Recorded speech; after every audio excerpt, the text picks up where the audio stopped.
12 minutes past the top of the hour. Karibu sana. This is Morning Cafe News to Stanley Nyarungita. A very good morning to you if you're just joining us this particular morning.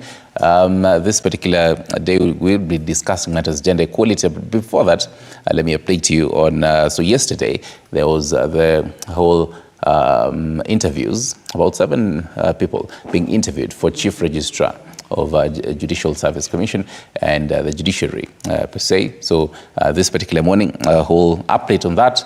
GSC has appointed Honorable Mukaya Frida Boyani as Chief Registrar.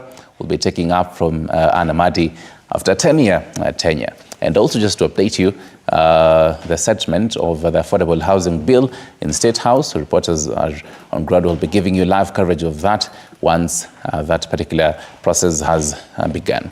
But anyway, now back to our conversation this morning. Matters gender equality, and we're asking you this morning. Remember, you could always be part of us, either through call, SMSs, WhatsApp, and even socials at TV47KE. So our question of the day is, do you think, are we on the right path on gender equality? Are we on the right path to achieve gender equality? Call us 0795 045 864, 0795 045 864. And to help us have this conversation, the right mind, the sharpest mind for this, Dorcas Mwachi, Program Officer from WILID at HIVOS. Karibu sana. Thank you. First off, describe, because I'm pretty sure I always say, as much as there's that title, but there are many more titles that you have. Tell us, who is Mwachi? Mwachi is I like saying that I'm a feminist, but I'm a girls and young women activist first, because of the issue that you've just said, the equality. You've just asked the viewers to say if we are on the right path. And for us to be on the right path, we need people like Mwachi to try and advocate for gender equality. Mm-hmm. So apart from being a program officer and a mother, I'm a women's rights activist. Mm-hmm. Yeah. Do you think we're on the right path? We are heading there. We are still far behind, if you ask me. On a scale of 1 to 10, what would be your pick? 4. 4? Yeah, we're doing badly. And we're in the 21st century, exactly. 2024. All right. So we'll be diving into the kind of factors that are making us to be at 4 and what we need to cover from 4 all the way to actually achieve 10. And again, if you can actually achieve 10 at the end of the day. But then, first off, so what does WILID program focus on?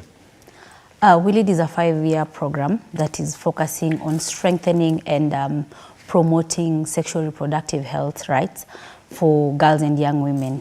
So we position young women to advocate for their sexual and reproductive health rights, and it's being implemented in 9 countries. That's Africa, MENA region, and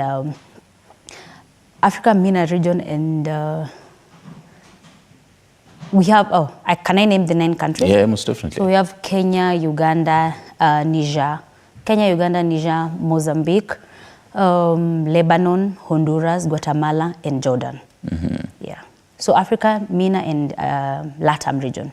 Right. Why these countries? So before you do a program, before you do a proposal for a program, you try, there's research that is being done. So if you'll find all of these countries have one thing in common. Girls and young women in these countries, they've been forgotten. And mainly girls living with HIV, those living with disability, those who have been displaced, and others, their sexual and reproductive health rights have been forgotten. And for a woman to achieve certain things in this society, we have to think about their sexual reproductive health. There are so many things that limit me as a woman to compete with a man because just someone sat there and decided what I should do with my body. Yeah. Mm-hmm. So we have one thing in common. Our rights, the rights of girls and young women in these countries have been forgotten. You keep mentioning that bit, forgotten. Expound on that. Is it the fact that they were there because, I mean, these are rights, and we've had, different kinds of acts, even in the 2010 Constitution, that stipulate quite a number of them. But then, so they're there. But then, so what from your experience, what will you mean when you say forgotten? So the problem starts with, they are there, yes, so Yeah. we have policies that are there, but in Willid we believe in nothing for us without us. So people sit down and decide on the sexual and reproductive health rights, our rights as girls and young women. So the things that we have to, the rights that we are supposed to go through. And then we have also the community at large that is really playing a big role. So we have the negative social norms, we have the myths that are making the rights for girls and young women not to be, for the girls not to achieve their rights, to fulfill their sexual reproductive health rights. For instance, I would say, a long time ago, girls and young women would start their puberty at a very late stage, and then will start their menstrual period a bit late. So right now they can even start their menstrual period at around 9 years. And we still say it's still early to start discussing matters of sex protection because this is a child. But they've already started their periods, and if they engage in sex, we know what might happen. Yeah. Because we've mentioned the kind of policies, so you definitely say there are people who make these decisions on behalf of. But in 2022, so Kenya adopted the National Reproductive Health Policy for 2022 all the way to 2032, and as well as the Children's Act. So both requiring the parental consent for adolescents' access to sexual and reproductive health services. You mentioned that a Willid program has been in the country 5 years. This is our 4th year. 4th year now. Yeah. So this means even when this policy was being enacted, the whole program was, still there. Was your input, and not only even in this policy, even in others, how much has been your input really in, some of this, raising the voice in some of these policies? So I would say with Willid, most of the time we have the right holders who spearhead this whole program. So our input was mainly when it came to public participation. But there's what you will go in a public participation room, you'll give your suggestions, but they do not end up, you don't find your suggestions in the policy.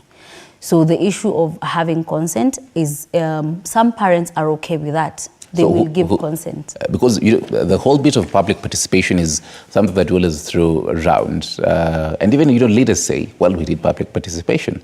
And it would just be merely, they went into a hotel and they announced it.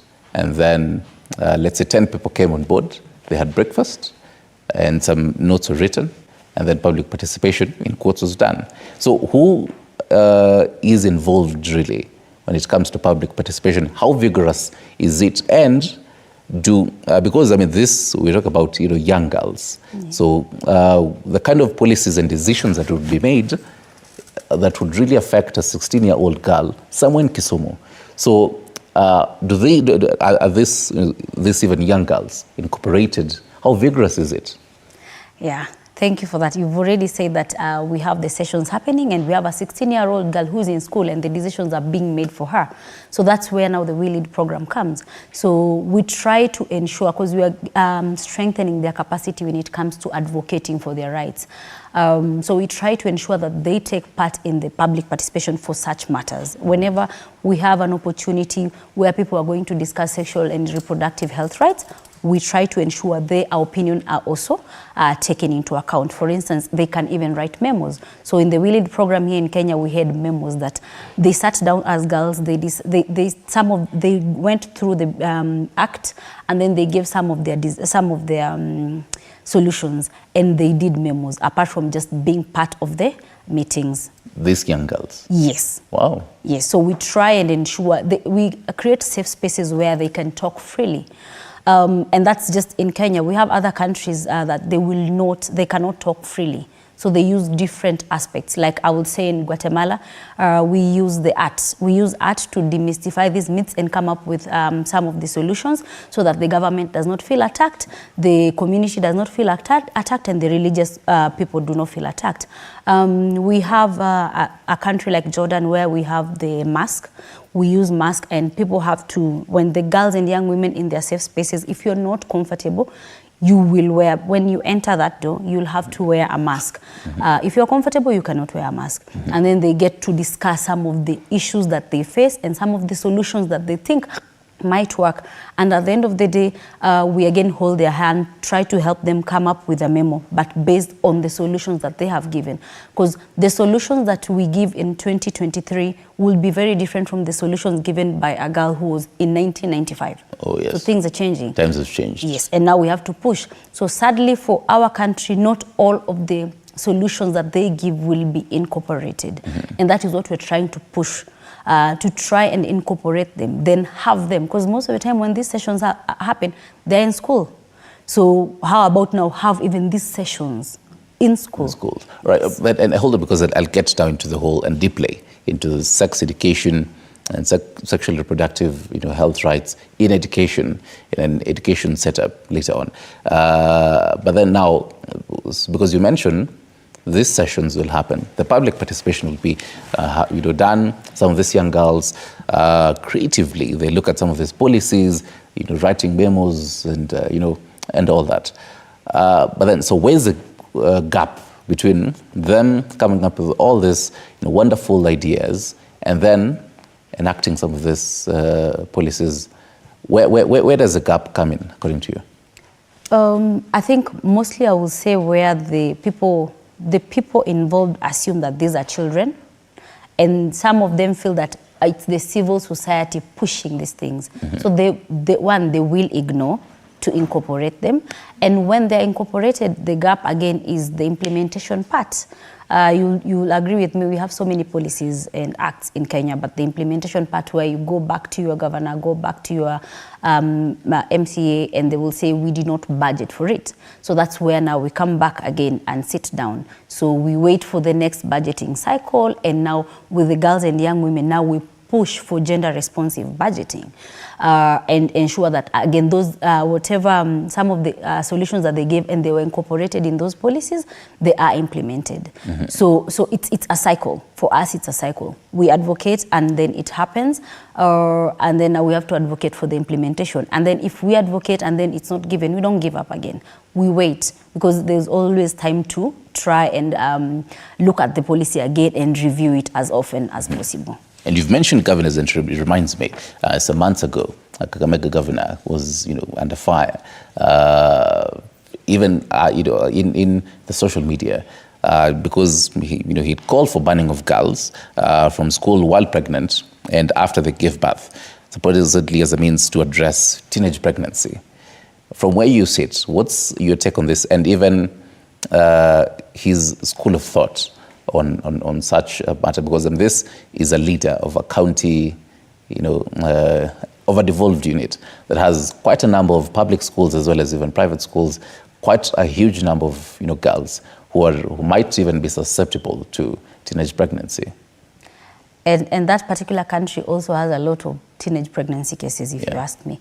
I would say that's just us leaders trying to bury our head in the sand and not wanting to tackle the situation. Because what are we solving when we say that these girls should not go to school and we've not protected? So why do we have so many teenage pregnancy? So we need to look at the root cause so as to solve the issue. So we start with the roots going up.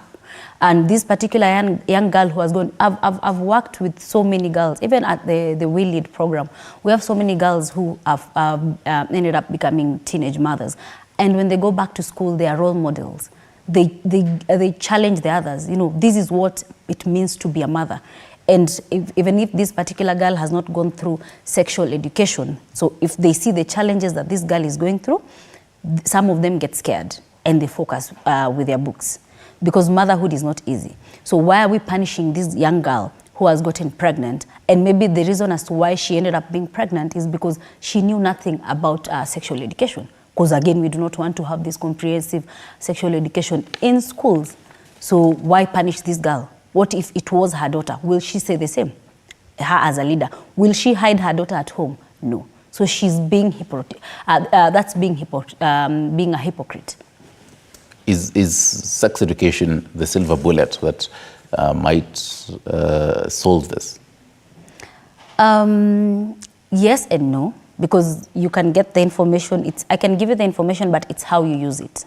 So, and then yes, I would say it will really help, instead of having some instances where we have girls ending up being pregnant because they did not know.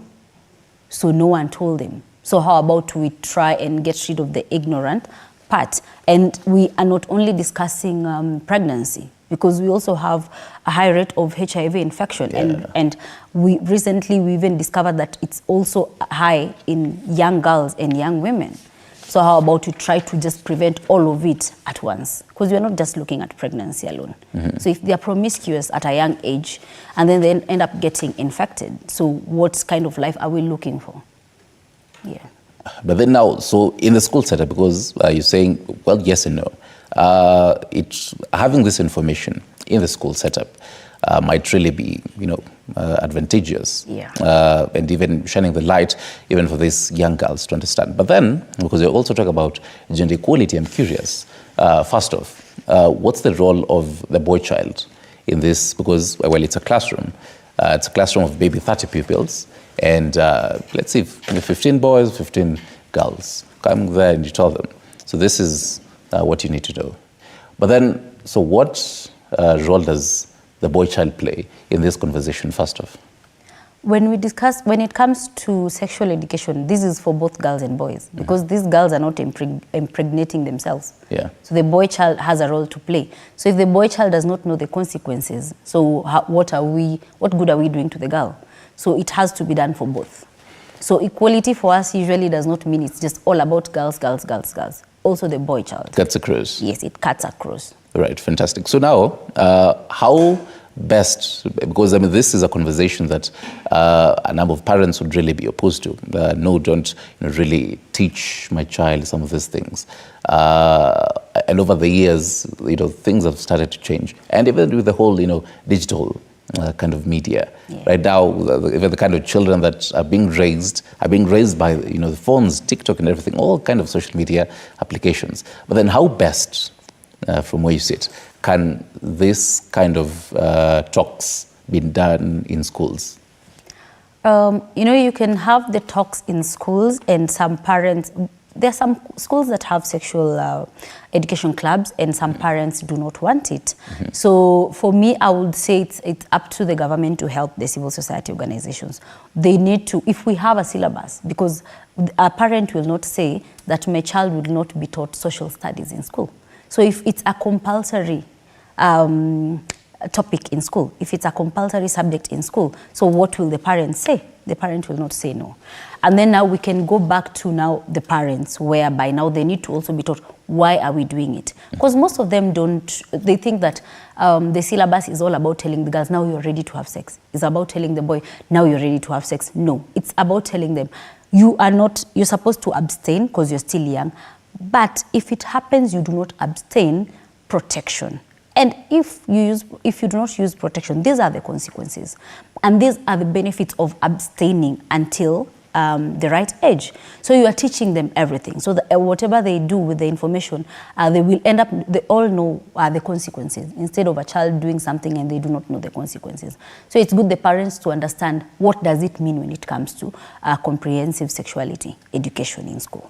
Yes. So this means even the parent can, after the child comes from school, even at home, this parent has the knowledge of this is what, I was taught maybe in the training, and then I can actually continue this kind of training at home. Yeah. But then, so the 4 years, you've touched on a number of counties. Tell us, which specific counties are you targeting in Kenya? We have Nairobi, Siaya, Nairobi, Siaya, Kilifi, Mombasa, Kisii, and Kakuma. So in these counties, how is interaction with with people? What do you get to hear from them? So each context is totally different. Like I told you, we work with young women, either with living with HIV, disability, displaced.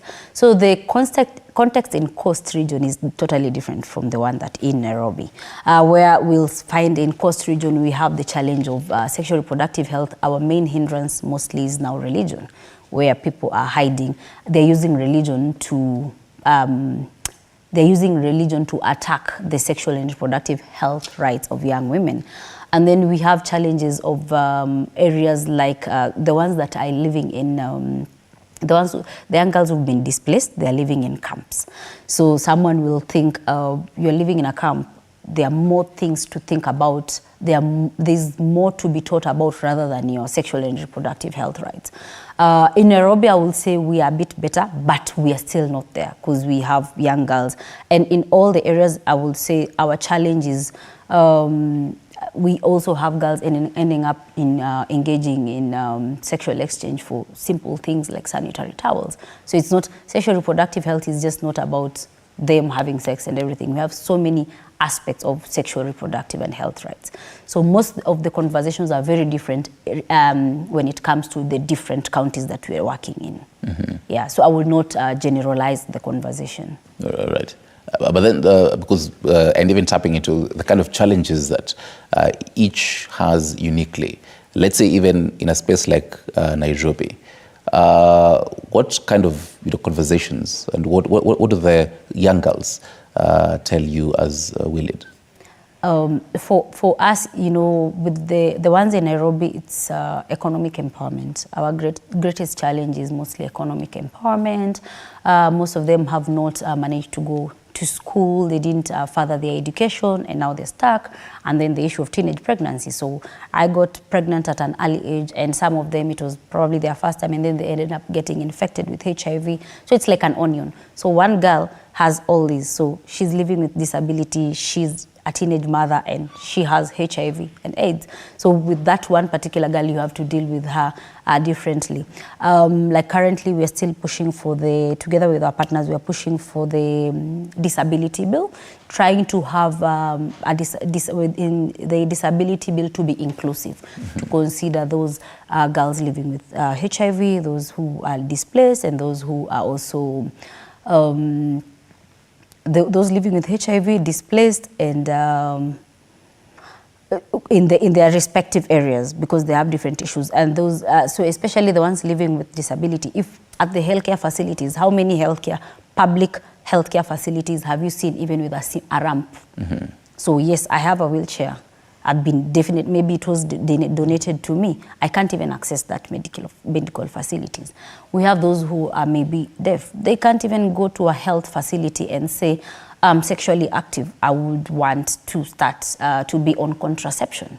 So how will they even explain that to a hospital? Yet the whole hospital has nobody who has done sign language.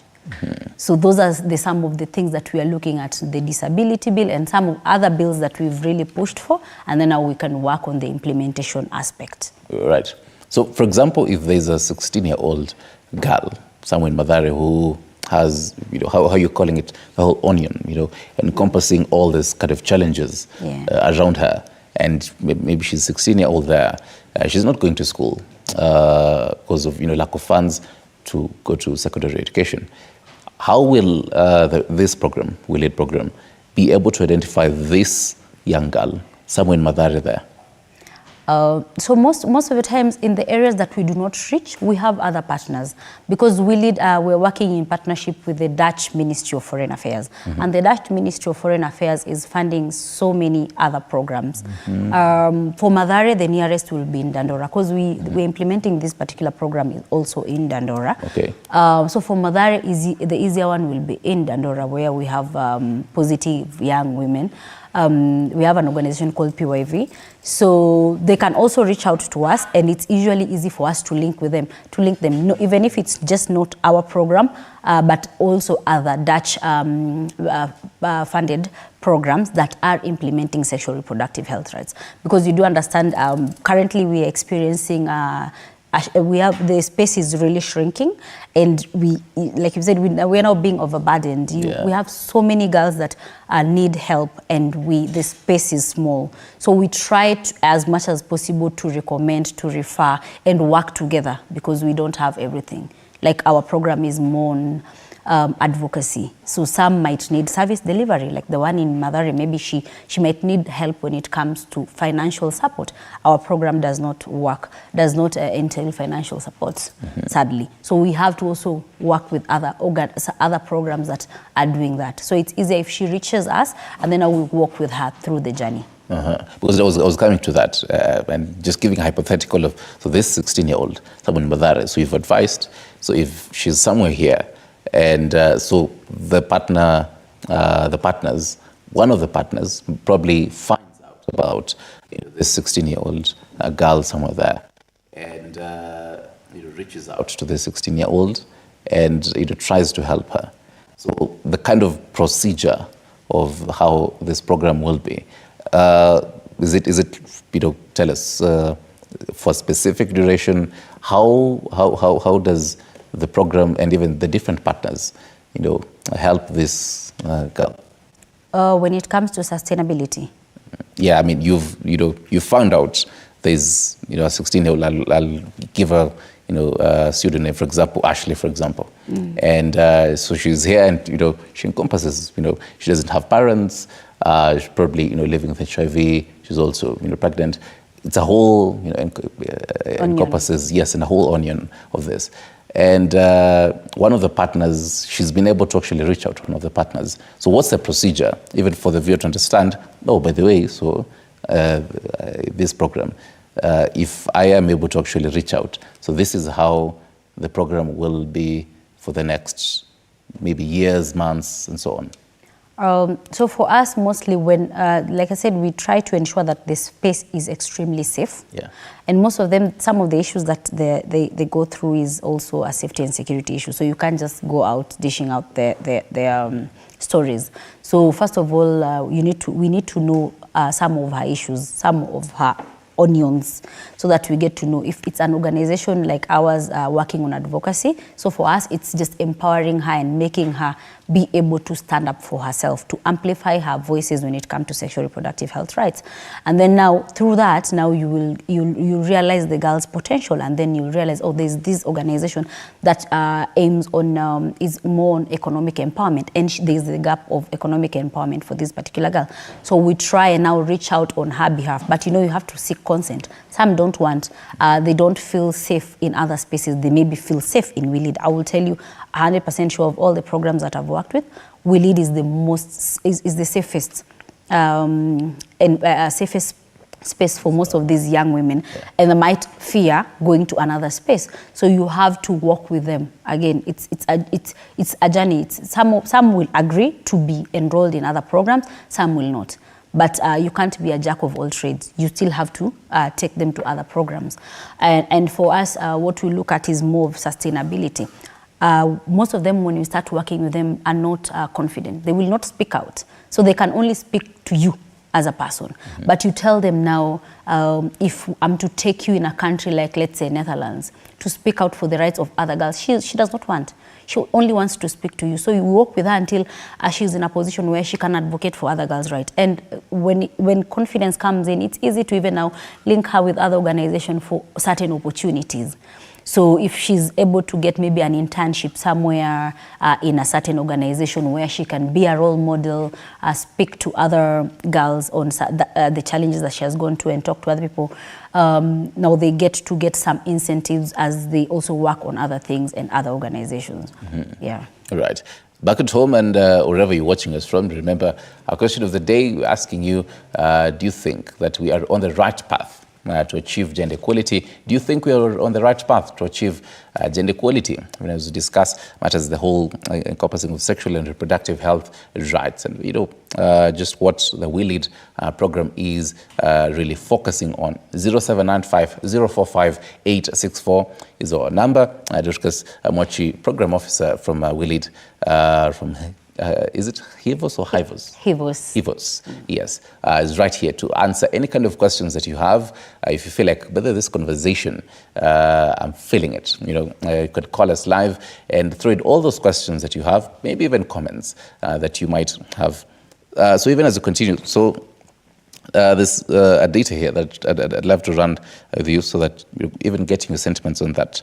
So in Kenya, this is according to HIV Estimate Report 2021, 42% of all adult new HIV infections occur among adolescents and young people aged between 15 to 24. But then, so 1 in every 5 adolescent girls aged between 15 and 19 is either pregnant or is already a mother. With over 300,000 girls between 10 to 19 becoming pregnant every year. And this really focuses on the kind of stats that probably your program, the program encompasses and really gets. What do you think about some of these numbers? How worrying are we? How worrying are these numbers? I'm smiling because of the issue of, we've really focused on, when you say a prominent person saying that if a girl gets pregnant, they should stay at home. Mm-hmm. So we are focusing more on young girls not getting pregnant, and we're not focusing on protection. Mm-hmm. So these numbers, yes, they're on the rise because we are not discussing protection. Girls are more afraid, even boys, they are more afraid of getting a girl pregnant rather than thinking about infections. So we are not discussing all these issues, HIV and AIDS, and it is true because at a young age, they're not married, so they're very promiscuous. They're trying and they're testing the waters. And maybe we have parents who have children born with HIV and they do not tell them. They tell them at the age of like 19. So by the time this girl was trying to test waters, how many boys has she infected? So the rate will continue being high with the issue of stigmatization of HIV because it's still, in some we've improved, yes, but it's still like a monster. How about people just come out and we do not stigmatize them? Most people will not want to tell their children that they have HIV at a young age because they do not want them to be stigmatized. So a child is told you take medicine every day because you have, they even lie, sickle cell. We have children who say that all along I knew I had sickle cell and I had to take medicines every day. And I went in a boarding school. So how about if she knew I have HIV and if I do this and this and that, I might infect someone. And if I do this and this, I will protect the other person from not getting HIV. And now the other parent whose child is not infected with HIV, they get to know that it's okay. You can play with the child with HIV. So we'll reduce the stigma. And again, I go back to the issue of discussing sexual reproductive health rights and sexual education in schools. We discuss about protection, and that is condoms. Condoms protect everything. But our children will not be told that. You're too young to have discussions of condoms and you're 15 years old and you've had sex with like 4 or 5 boys. Probably you were born with HIV, you don't even know. How about if she knew? Mm-hmm. Yes. So some are infecting without even knowing. They're very innocent. And they might not know because they are at a younger age and their viral load is they're still strong. They're sporty. So they end up knowing very late. You get someone, they are pregnant at the age of 17. When they get tested because it's compulsory for a pregnant woman, that's when they realize they're HIV. So again, an onion. You're a teenage mother and you are now HIV positive. Mm-hmm. So where do you start again? And the number will increase as long as we continue burying our heads in the sand. And speak of which, because in your experience, when you talk to a young girl, a young boy, do they have this information? Do they know what HIV is? Do they know what happens when they have sex with someone? Do they know what happens after? Are there people around them who give them this information? So in different contexts, yes and no. So we have some in the rural areas where they know, they can look at you and say you are HIV positive or not. So according to them, a HIV person is a very slim person with a lot of boils. There are still children who know that. Mm-hmm. Even adults. I would say by adult, I mean someone over the age of 18. So a 19 and a 20-year-old boy will say, when I look at that girl, definitely she's not HIV positive. But now there are others who know that you definitely, I can't look at you and know you're HIV positive. So there are others who will engage in sex promiscuously. Yes, they know that you have to protect yourself not to get infected. but they've already scanned you and they know you are not positive. So they will go ahead and have sex without any protection. Yes. So they are the ones who have been educated, they know that we need protection. So unless we've done testing, I cannot have sex with you without protection. Yes. And that's the good thing about education. So how is it done because we've talked about the education bit in the school and also, training even the parents as well as the teachers having this knowledge, but then now for the society. Because even this age group that you're talking about, they interact with members of the society from different kinds of members of the society in very many ways. Then how is the society educated when it comes to understanding this conversation? So in our program, we have intergenerational dialogue. So we have dialogues where we have different people, men, women, with different age gaps, and then religious leaders. So our program has those sessions. So we just get to discuss, and the youth will give their opinion, and then an old man there will say, but it's this and this and this. So by the time you are in year 1 is usually the hardest, and then year 2, year 3, they've started warming up. And now, because you can't reach everyone, so it's our hope that they also reach other people and get to educate them some of these issues, and how to mitigate them, and how when we mitigate them, our benefit as a society. So we have the intergenerational dialogues, and also hoping and praying for the media houses to really discuss about these issues. Like this session, someone somewhere might also have a different perspective after this, because there's what they knew living in an urban setup, and then there's what I have said in the rural setup. Like the way I said, gender equality, we are at 4, mainly because of some of the rural areas that we have. Because I was telling someone, they usually say women are well empowered, we are really pushing it, but you're talking about an urban setup. This is here. This is maybe in Nairobi, in a city like Mombasa. But what about have you gone to the rural areas? You'll be shocked of the ignorance that we have when it comes to issues pertaining a woman or a girl. We still have people here in Kenya who still do not believe that a woman we're supposed to discuss issues of sexual reproductive health. Not even just Kenya.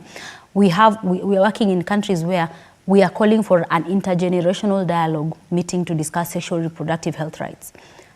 And no woman will show up. It's just men. So no husband is allowing a woman to go discuss. So what are you discussing with our wives? Why are you discussing with our wives about sex? And these are girls who got married at an early age. So we're discussing, talking about a girl who's 20, 21, and the husband says, no, you tell me what you want. So you're going for a public participation. We want girls and young women, we come and discuss these issues. There's no woman there. So why is a man coming to now in a public participation forum to discuss sexual reproductive health rights for girls and young women, and that particular person is not there? It's my body. I'm the one who knows some of the things that I go through. I have some of the solutions. You don't have some of the solutions. So in a case where you've called even this young women, but then the men show up, do you still talk to them and tell them, fine, because you came, go and reach and make sure that this information reaches out to your wives and even your daughters? So WILID is more of an adaptive programming. We adapt.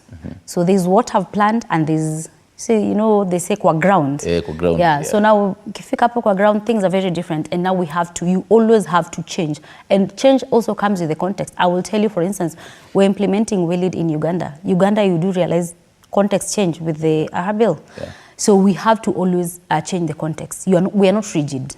We are totally not rigid. So in those instances, like I said, and then an advocacy program and a program that we are working on changing attitudes and beliefs, it's not something that is going to happen in a short period. So if my change will happen if I discuss with these men, then be it. So we will discuss. So right now, I will tell you, as of last year, they were now allowing women. So we started with just having the discussions with men, and then they realized, you know what, this thing it's better off if it comes from the women. And this is not, this actually is not even in Kenya. It's better off if it comes from the women themselves. And you know the way Muslim women are very conservative. And now they're the ones pushing their wives. You need to go to Willie's meeting. There's a lot of education there. Yeah. So things are changing. Attitude and beliefs takes time. Even if we would have ended up having 5 years, just having the men with us, we know they are implementing whatever it is that they were saying at home. But right now they've changed. They don't come. They are now letting their wives come for the meeting. They are letting their girls and young women come in the meeting. They are pushing them to come for our sessions. Mm-hmm. Yeah. So how are the sessions run? Do you offer training workshops?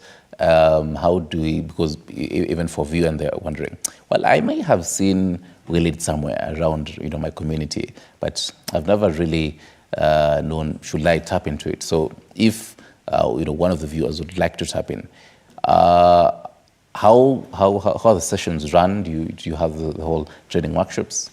So we work differently. So we are more on local ownership. So we have the right holders, and then we have the local organizations.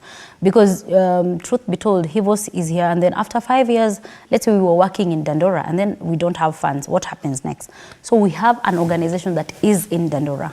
It's a local organization that is working with the right holders in Dandora. Let's say even in Mombasa. In Dandora we have PYV, Mombasa we have Stretchers, Kilifi we have Dayo. So such a local organization, so local ownerships. So the person who's interested in WeLead, so they find an area that we are in, and then now they join forces with that particular local organization. So that means even after WeLead is over, so they will continue implementing. So we've given the organizations capacity when it comes to applying for proposals. More proposals on SRHR does not have to only come from HIVOS. And then the capacity on advocacy. So they are the ones who now work in the areas, and they now have the intergenerational dialogues that I've talked about. And then they have safe spaces for these girls and young women. If it's for HIV, if it's for those living with disability, if they're okay mixing them together, they have them. So again, now they're the ones who, again, now we work together and then fight for these policy and legal reforms.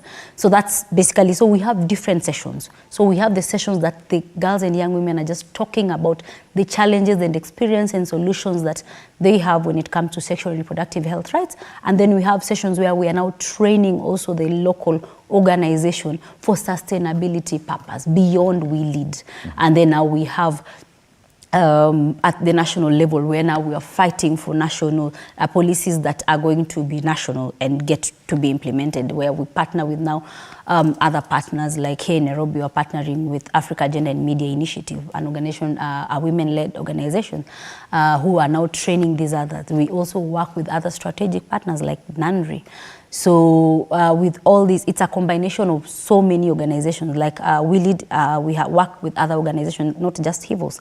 We have Positive Vibes, MARSA, FCAM, Restless Development, because we are not a jack of all trades. So everyone is coming with their expertise. Mm-hmm. So they not only have to work with, if they know HIVOS, we have Restless, we have these other organizations, they can also join in. Yes. All right. So when we started, I asked you, do you think we're the right path? And and on a scale of 1 to 10, you said no. You give me a 4. And so far we've talked about why we are at 4 and what we need to do to get at 6. But do you think we can ever reach at 10 and have balanced in different sectors, in different contexts, in different parts of the community? Yeah, we can, if only we had more champions. If only we had more champions. Because you might find that when most people when you talk about gender equality, most people will feel like now you want to compete with men. It's not a competition. We usually say, if it's a competition, then that means as women we've lost, because men are here, we're here. And then we say go. So you're running. How will I even reach you? So we just want to be at par. So that now if we say go, we are all working together. So if only we had more. And I will say if we actually, that's why now we're even having men joining forces to try and change men's perspectives so that it's just not only women discussing on gender equality. So we can go there, we can reach there with the help of everyone, not just women fighting for women. If we have more people on board, even better. Because you're seated somewhere having a drink with your friends and someone says something that is very chauvinistic and you all laugh about it and you continue. So how about having, if it's a group of 5, we have like 2, then they indicate these 3. We've done the job together. We don't need just civil society organizations and the government doing it and the media doing it. So it's not as small as... Yes, possible. yes, and teaching even the children back at home, you know, the roles. This is not a woman's work, this is not a man's work. I want a society where now we have, if it's a director position, we are competing based on our qualifications, not based on my gender. Yeah. If you to be able to do and change the world, even for young women and girls, what would you do? Role modeling. For me, role modeling, I've found role modeling to be a great way of changing people's perspective, helping girls and helping the ones who are in dire need. Just be there. Try and be there for each and every girl who needs me. Anyone who can reach me, try and be there. Advise them.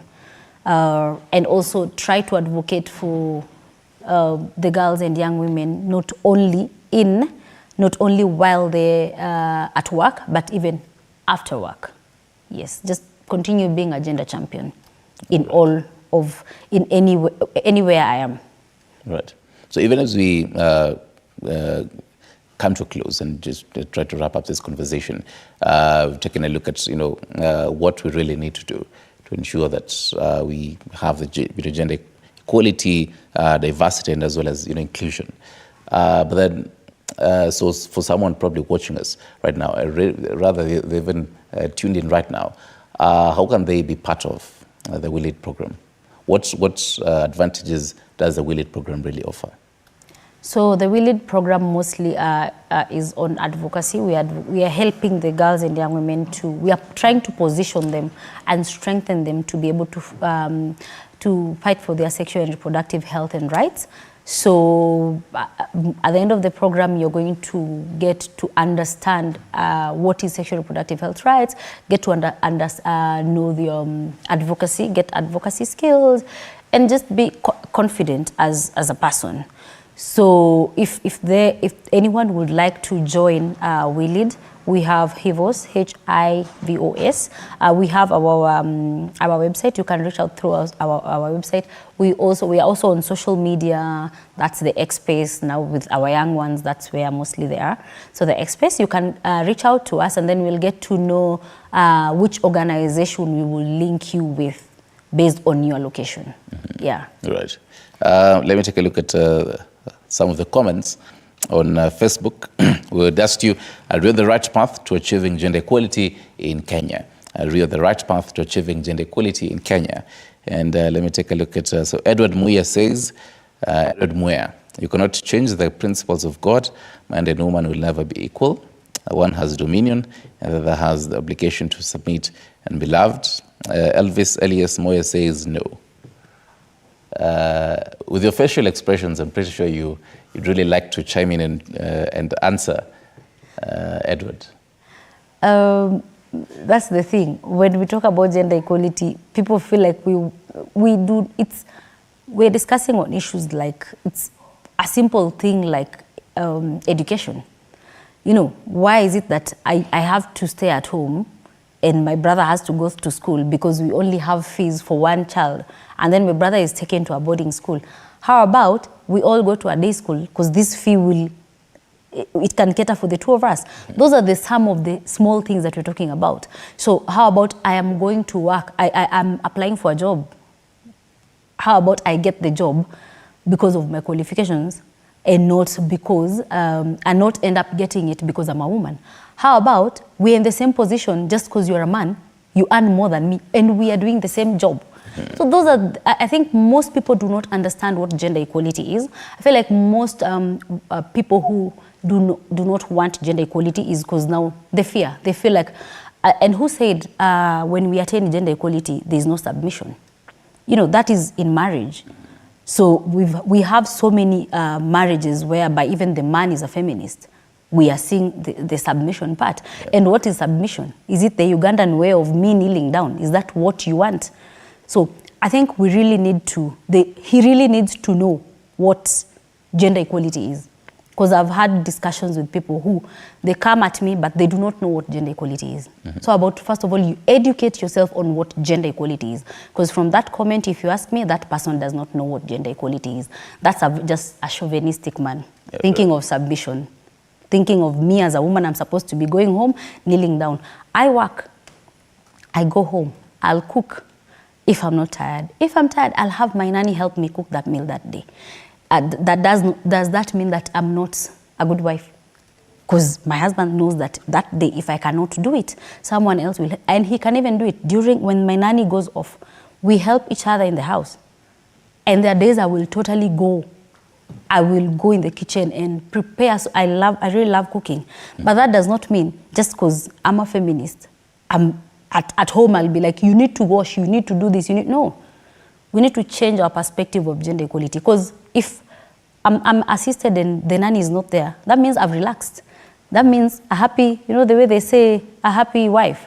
Like we are all, okay, we've all rested. Yeah. We can be a family together, but not just the woman doing, you know, the aspect of just me being submissive. Yeah, we can be submissive, but that does not, there's nothing about submission when it comes to gender equality. That's not what we are fighting for. And now having it in a broader perspective of the national leadership that we have, both the national government as well as even in the leadership in different counties, because you're talking about what you'll do to change young girls, and you talked about modeling, and giving and ensuring that they have the right models and people to look up to. What's your view on how gender equality is in the national government, in county leadership, and in different positions of leadership in the country? I would say we're trying. I would say we're trying. The issue of role modeling. Do you know how many girls who probably were doing law got motivated when we had Honorable Justice Martha Koome? That was a big win. Do you know, like such things are really helping, but we have some positions where people are saying, we're just having, you women are just being, these positions are just being given to you as flower girls, which again is wrong. So we have the good and the bad side. Actually, I mean, today, the appointment of Frida Mokaya as Chief Registrar, Anna Madi, the former, has been there for 10 years. Yeah. So what do you even talk about a young girl who, grew up and she wanted to be, into law because she saw Anna Madi. She was like, I also want to get into law because of Frida. Yeah, because personally I wanted to be a lawyer because of Martha Karua. I really, really wanted to do, like the issue of role modeling. So when you have these people in these positions, it's really, it's showing other people that even women can do it. Leave alone the ones with negative thoughts. But now when we have people, women in these leading positions, and then we have people trying to bring them down, saying that they were just given that position for the sake of, to make feminists shut up. So she did not deserve it. Why? Because she's a woman. So if the position was given to a man, that would be okay. So she was just given to make the feminists and people screaming about gender equality to shut up. So which is wrong? How about, so now what are we telling this girl? That women can't do it. They're just given positions. And it's sad that now when we have those women in those places, now it's like we're looking at them with a microscope. Any simple mistake they make, it's blown out of proportion. If it were a man, it was not. So how about we just look at them as human beings, not microscoping them, all of their moves. Oh, you see, that's why women should not be in such positions, this and that. No. We say man is to err, so every person can make a mistake. So let's not look at them as women. But We continue. And when we have that perspective of a position is a position, a woman can do, a woman can work, a woman can, they will give, they will end up giving us results. So based on their qualifications. Right. So yeah. So if we continue, okay. If we continue that way, we'll be heading somewhere. We'll be heading to. But now we need to also try and educate the rest of the people of not looking at women as flower girls, where they feel like we're just given these positions. No, we are given because we qualify. Do you think the 2/3 gender rule might come into play and actually help us have this conversation that we're talking about? And for you, having that from bridging from 4 all the way to 10, and ensuring that this conversation on gender equality, people actually understand it. Do you think now having the 2/3 gender rule and actually implement it well might help? Yes, it might help. Because now we see now we again have more women, female role models. It might really help. Yeah. Right. Thank you very much. Your final thoughts, obviously, and advice to the young girls and to the young boys watching you this morning. I like saying that we had the first African congresswoman in the US. She's called, she said something that I really liked. If they do not offer you a seat on the table, just go to the table with a folded chair. Push it. Just push for yourself. Nobody's going to do it for you. All right. Thank you very much. And Asante Sana Dorcas Mwachi, Program Officer at Willade Program at HIVOS. Asante Sana, definitely back at home, you've learned quite a lot on this matters, this whole conversation. Remember, we are still keeping tabs on the whole assessment of the Affordable Housing Bill. State House will be giving you live